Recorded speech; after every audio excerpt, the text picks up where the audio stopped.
ഗസയിൽ ഹമാസിനെതിരായ പ്രതിഷേധം നടക്കുന്നു. ഗസയിൽ നിന്ന് ഹമാസ് ഒഴിഞ്ഞുപോകണമെന്നാണ് പ്രതിഷേധക്കാരുടെ ആവശ്യം. മേഖലയുടെ സമാധാനത്തിന് ഹമാസിന്റെ സാന്നിധ്യം തടസ്സമാണെന്നാണ് ഹമാസിനെതിരെ നിലപാട് സ്വീകരിക്കുന്നവർ പറയുന്നത്. ഗസയിൽ ഇസ്രായേൽ ശക്തമായ ആക്രമണം തുടരുമ്പോഴാണ് ഹമാസ് പുറത്തുപോകണം എന്ന മുദ്രാവാക്യം മുഴക്കി പ്രതിഷേധം അരങ്ങേറുന്നത്. നൂറുകണക്കിന് ആളുകൾ തെരുവിലിറങ്ങിയെന്നാണ് റിപ്പോർട്ടുകൾ പറയുന്നത്. മേഖലയെ തകർക്കുന്ന യുദ്ധമാണ് ജനങ്ങളെ തെരുവിലിറക്കിയത് എന്ന വിലയിരുത്തലുമുണ്ട്. എന്നാൽ മറ്റൊരു രീതിയിലാണ് ഈ പ്രതിഷേധങ്ങളെ ഹമാസ് കാണുന്നത്. പുറത്തുനിന്നുള്ളവരാണ് ഈ പ്രതിഷേധങ്ങൾക്ക് പിന്നിലെന്നാണ് ഹമാസിന്റെ ആരോപണം. ഇസ്രായേലിന്റെ അജണ്ട നടപ്പാക്കലാണ് ഇവരുടെ ലക്ഷ്യമെന്നും ഹമാസ് ആരോപിക്കുന്നു. അതിനിടെ ഗസയിൽ ഇസ്രായേൽ ആക്രമണത്തിൽ ഹമാസിന്റെ മുതിർന്ന വക്താവ് കൊല്ലപ്പെട്ടു. വടക്കൻ ഗസയിൽ ഇസ്രായേൽ നടത്തിയ കനത്ത ആക്രമണത്തിലാണ് ഹമാസ് വക്താവ് കൊല്ലപ്പെട്ടത്. വ്യോമാക്രമണത്തിലാണ് മരണം. ജബാലിയ അൽ ബലാലിലെ ടെന്റിൽ നടത്തിയ ആക്രമണത്തിലാണ് അദ്ദേഹത്തിന്റെ ജീവൻ നഷ്ടപ്പെട്ടതെന്നും മാധ്യമ റിപ്പോർട്ടുകൾ പറയുന്നു. ഹമാസ് വക്താവിൻ്റെ മരണത്തിന് ഇസ്രായേലിന് കനത്ത തിരിച്ചടി നൽകാൻ ഹമാസ് തയ്യാറെടുക്കുന്നതായി മാധ്യമ റിപ്പോർട്ടുകൾ പറയുന്നുണ്ട്. അതിനിടെ പലസ്തീനിലെ മറ്റൊരു സായുധ ഗ്രൂപ്പും ഇസ്രായേലിനെ ആക്രമിച്ചിരിക്കുന്നു. പലസ്തീൻ ഇസ്ലാമിക് ജിഹാദാണ് ആക്രമണം നടത്തിയത്.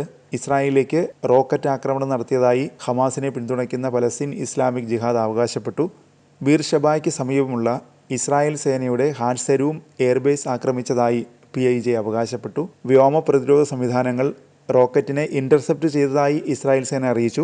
ഹമാസിന് പുറമെ പലസ്തീൻ ഇസ്ലാമിക് ജിഹാദ് കൂടി ആക്രമണം തുടങ്ങിയതോടെ ഇസ്രായേൽ കനത്ത ജാഗ്രതയിലാണെന്നാണ് മാധ്യമ റിപ്പോർട്ടുകൾ പറയുന്നത്.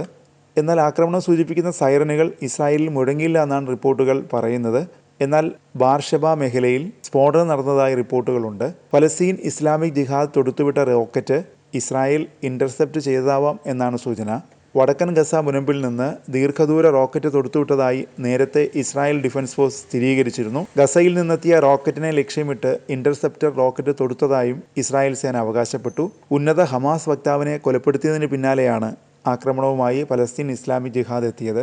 അതിനിടെ നിരന്തരം ഹൂതികൾ ഇസ്രായേലിനെ ലക്ഷ്യമിട്ട് ആക്രമണം നടത്തുകയാണ്. കഴിഞ്ഞ ദിവസവും ഹൂതികൾ ഇസ്രായേലിനെയും ചെങ്കടലിലെ US യുദ്ധക്കപ്പൽ USS ഹാരിസ് ട്രൂമാനെയും ലക്ഷ്യമിട്ട് ആക്രമണം നടത്തി.